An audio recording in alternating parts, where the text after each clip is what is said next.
যুক্তরাষ্ট্রের দক্ষিণ পূর্বাঞ্চলীয় রাজ্য টেনেসির একটি জনপ্রিয় পর্যটন কেন্দ্রে ভয়াবহ দাবানলে মৃতের সংখ্যা বেড়ে ১৩ জনে দাঁড়িয়েছে। শুক্রবার কর্তৃপক্ষ একথা জানিয়েছে।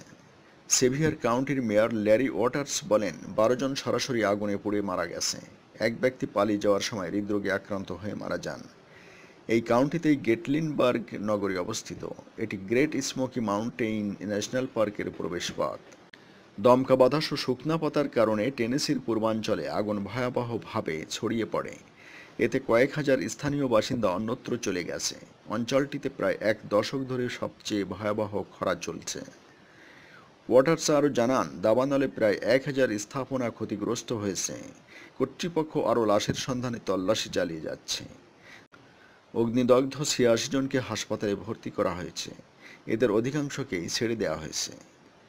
টেনেসির গভর্নর বিল হাসলাম বলেন, পরিস্থিতি সামাল দিতে ১৬টি সরকারি সংস্থা কাজ করে যাচ্ছে।